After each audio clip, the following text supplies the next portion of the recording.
All right, so I'm outside of a 2019 Honda Passport. This is the EXL model. So I'll walk you around. You can see it has the black grille, much like the Ridgeline, and the black chrome finish. You can see your wheels down here. I had a lot of people asking questions about what the wheel styles are going to be offered on this vehicle, so that way you could see. This is going to be your modern steel gray or polished metal. It's been named a couple different things depending on the car you're looking at. And this way you can get an idea. And this one has the black interior. So I'm going to walk you around to the back here, and then we're going to start inside of the car. We've got dual chrome tipped exhaust down here at the bottom. You can see it is a powered tailgate, which I'll show you here in just a second. So let's pop that sucker open. All right. So interior of the car right now, I've got the seats flipped up so that way you can get an idea for spacing wise. You've actually got a good amount of cargo space to work back here from. It does come with carpeted floor mats, so I'm about to throw out of the way. So this way you can get an understanding for that. I do have some additional storage down here that I can flip up and get to. So you can see my storage that I'm working from right here. Now, if you're wondering where your spare is actually underneath all of this. So your spare is right there. So that's where things are. If you wanted to remove this plastic piece, you absolutely could. There's two clips here that you can lock or unlock to be able to pull this piece out too. And then there's just a hollow deal underneath that. So that's what's going on with the spare, because I did get that question asked. I do have a power outlet back here. If I need to throw these seats down, I have buttons just like on my CR-V, so I can push them. Seat goes down for me. Same thing over here, push them.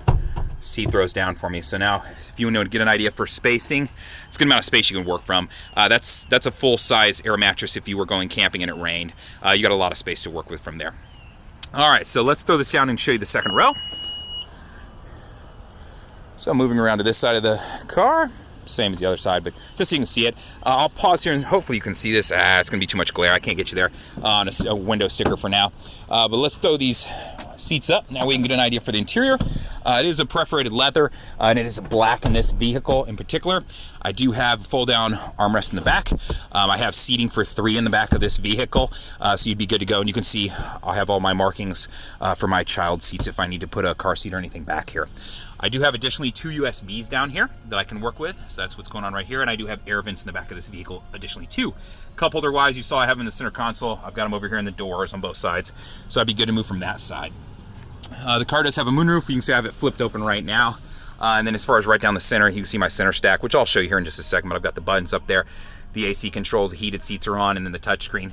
So let's move into, oh, it does have sunshades too, which I'll actually put this up. That might help us as far as trying to show you the window sticker if I can. The windows are pretty tinted, so it's gonna be hard to read. So I don't think you can get it, but if you want the important stuff that I know people asked about, 20 and 25. So 20 in the city, 25 on the highway, your combined is 22.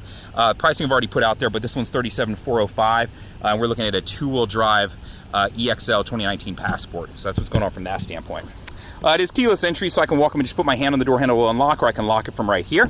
I've got the car already running, just so I can show you some stuff.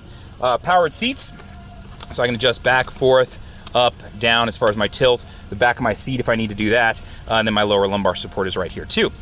As far as popping open the trunk, I do have a powered tailgate, and I do have my gas pop as far as right there, and then my hood is right down here. This car does have memory seating, so to set it, just get my seat adjusted how I want, press this, and these will both light up, and then I can correlate it with whichever key I want. And then on the back of your key, it'll actually show you a 1 or 2. That you'll be able to do it, and it'd be right under this sticker right here. My keys are set up just like a lot of my other cars, lock, unlock. To use remote start, press the lock button first, then press and hold the remote start button for a couple of seconds. That'll crank it up. Press it again. So it'll run for 20 minutes total if you want. 10 minutes if I press it once. If I press it again after it's already running, I can run it for another 10. And then to pop my tailgate. If I wanted to turn the car back off, so I started it up via remote, and then realized I wasn't gonna be leaving, I got distracted at work, I could press the unlock button and the remote start button, and that'll turn it off.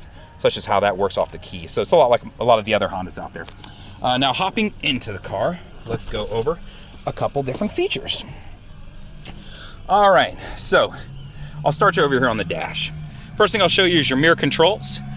So it's set up a lot like some of my other vehicles, just it's on the dash as opposed to on the door. So I've got my left and my right, and I can adjust on the pad there. Let's check this real quick. Yeah, so I wanted to check another thing. So if I have it switched all the way over to the right and I throw it in reverse, it'll throw that mirror down. So I'm gonna flip back and you'll see it adjust back up. Same thing if I move it over to the left side.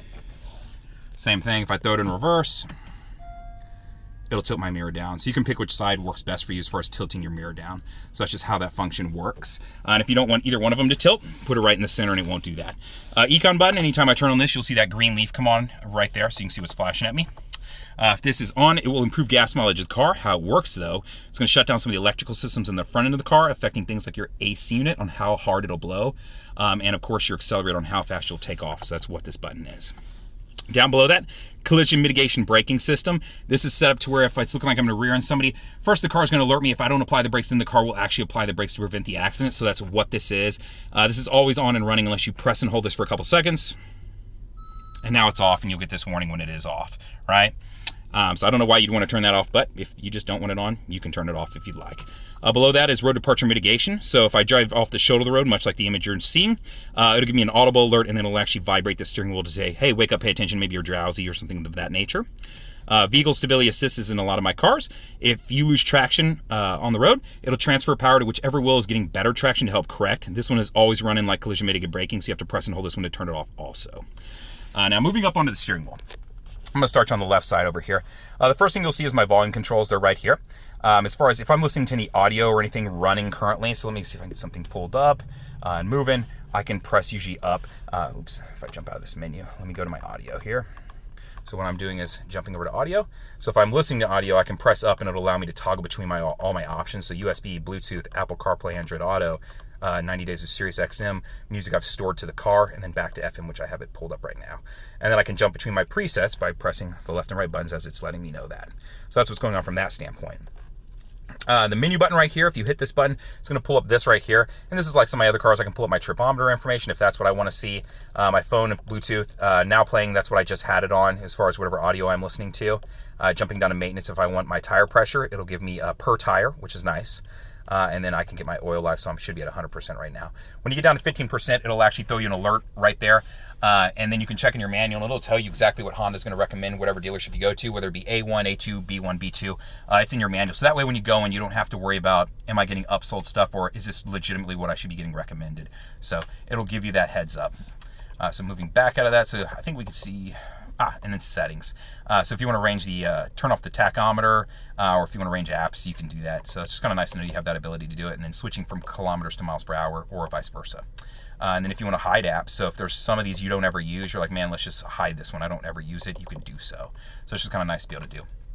Now down below, the home button is what I was using, and then you just toggle and select enter. And then if you need to back out of a screen, you have your Bluetooth controls. So to answer a phone call, to hang up a phone call, voice command, so I can press this and you'll get these prompts that pop up. You know, what are you trying to accomplish? So I'm going to back out of that. I'm just going to actually hit the hang up button here. But if I have Apple CarPlay or Android Auto pulled up, I can press this and wait for the beep for Siri and ask Siri to do things. Siri, send a text to this person. Siri, pull up navigation to this. Same with OK Google. So same thing if you're an Android-based user, but that's just a dual purpose to this button. Now moving across, my main button. So if I have my main button on, this is going to be the first part to using any of these features over here. You're going to see ACC and LKS come on up there.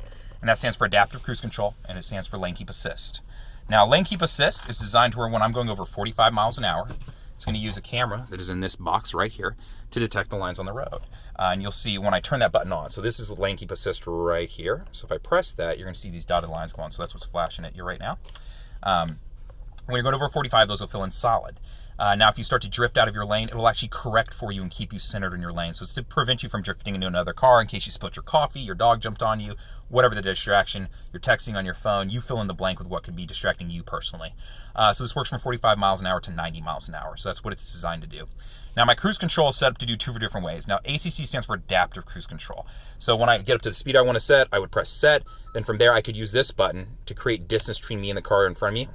So if I set it to 65, right, it would show 65 up there in between the dotted lines, and then this will show boxes. The more boxes, the more space it's going to keep between me and the car in front of me. So the guy in front of me keeps speeding up to 80 and then slowing down to 60. Instead of me having to turn off my cruise control and turn it back on, that kind of thing, this will just keep spacing and slow the car down, and then when he moves, it'll keep that same spacing and speed back up, assuming it's allowing for it.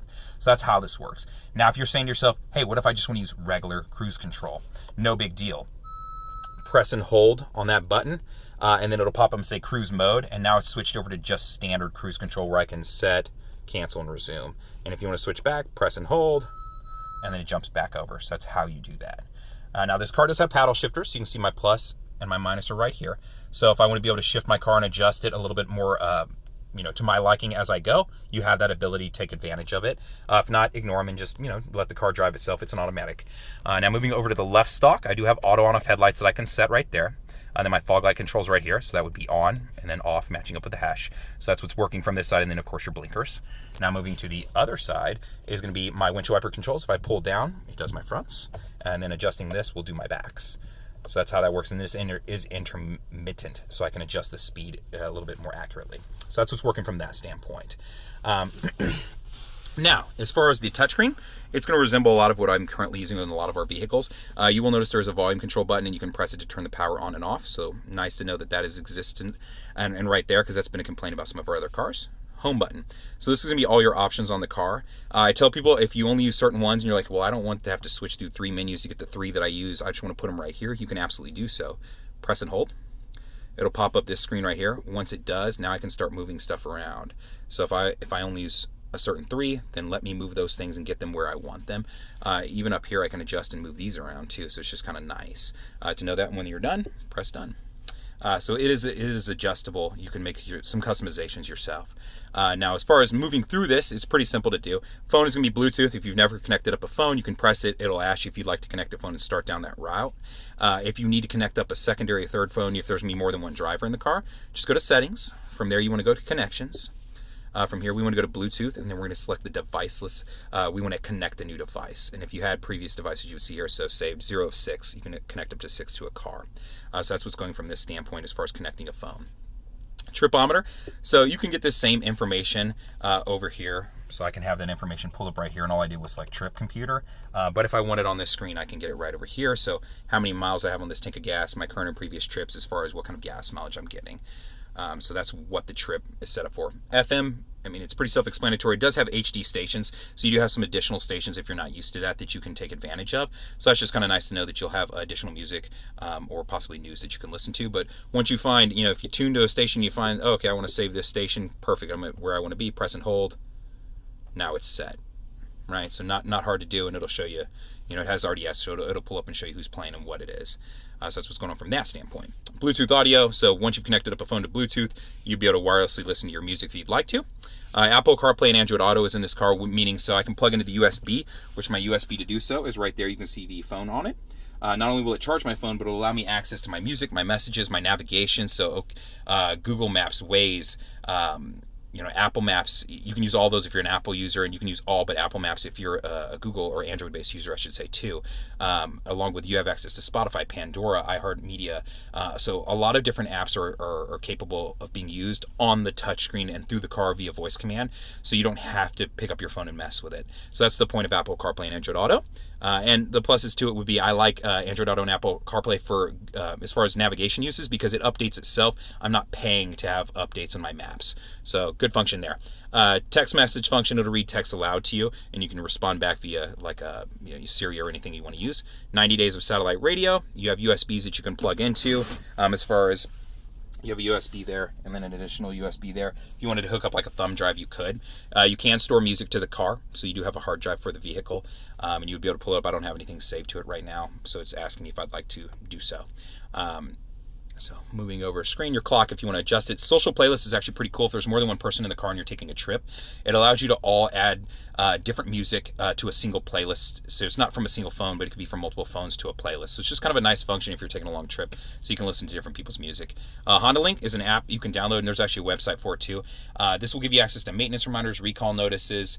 Depending on the level of the vehicle, you have access to things like being able to do the door locks from your phone and being able to start the car from your phone. So it just depends on which version of a car you're looking at. If you go to HondaLink.com, you can look at any of our vehicles and see what options for whatever level of the car you're looking at. So just so you know more about that.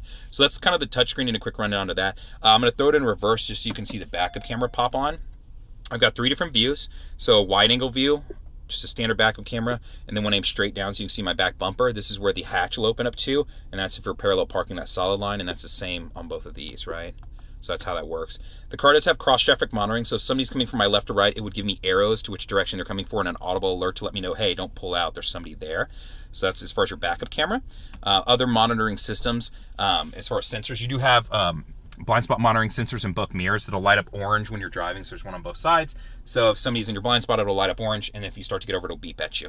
So that's what's going on from that standpoint. Your AC controls, it's a tri-zone climate control, so much like my Odyssey and my Pilot, I can control left, right, separate each other, and the back. So if I wanted to jump over to the back, I could change the settings for those guys, and I can also lock them. So it's just kind of nice to know that I can prevent people from playing with stuff. So AC controls. I do have heated seats, so you can see I have them on right now. It's warming up my butt right now. And I have them on the driver and passenger side, and I have 3 different settings. The LED will let you know. You already saw that I have a power outlet, and I had additionally a USB there. I do have a couple things going on in here. The buttons, some people are okay with it, some people struggle with this part. I mean, anytime I throw it into something, it's going to tell me what I'm in, right? So it always lights up, and it always tells you over here, so whether I'm in neutral, whether I'm in reverse, whether I'm in park. So it should be pretty easy to figure out what you're doing as far as that. And it gives you a little bit more space throughout here. And there are some safety settings. A question I had is, what if my kid tries to put the car in reverse while I'm driving down the highway? It's not going to allow it. So just be aware of that. You don't have to worry about accidentally hitting a button. I mean, you can probably throw it in neutral, but that would be about it. It is set up with a couple traction control settings, so normal and snow, and when you're messing with those, it'll pop up right here. So it'll just offset shifting points in the car and help as far as protecting you from sliding. It does have an idle stop-start on the vehicle, but this is the button to be able to turn it off. So if it's something you don't like to be on, when you get in the car, press this button, and that way it won't turn the car off every time you come to a stoplight to help improve gas mileage. So you have control over that, so just keep that in mind. Above you, I do have HomeLink, so I can set up my garage clicker, gate clicker, all that stuff, and connect right here. Throwing the moonroof back, which I showed you earlier, I can throw it all the way back, or if I want to crack it, just press directly up on it, and that'll just crack it and let a little bit of air in. And then send it back forward, press forward. This is my map lights if I want them to be on when the door is open. So if I have it set there, now whenever I open the doors, that light will come on. As far as putting sunglasses in, and then it does have a mirror so you can see my ugly face, and you can keep an eye on your kids, your dogs, whatever's in the back. If it's stuff sliding around or something like that you're worried about, you can keep an eye on that stuff. So this is the EXL model. This was a 2-wheel drive model that we just looked at. 3.5 liter V6 engine. As far as what's under the hood, it's the same as the Pilot, so that way you have an idea for what's moving the car. And then I want to say, I think it's a 9-speed transmission. I'd have to double check that. But this is the interior rundown of it really quickly, just so you can get an idea. If you have any questions, feel free to comment on the YouTube video. If I know the answer, or if I can figure it out, I'll let you know. You can always call me at 512-443-4300 and ask for Justin Fuller. Or you can email me, the letter J, and then Fuller, my last name, Fuller, at howdyhonda.com. Hopefully this helps you out. If you have any questions, reach out. Hope you enjoyed the video. Thanks.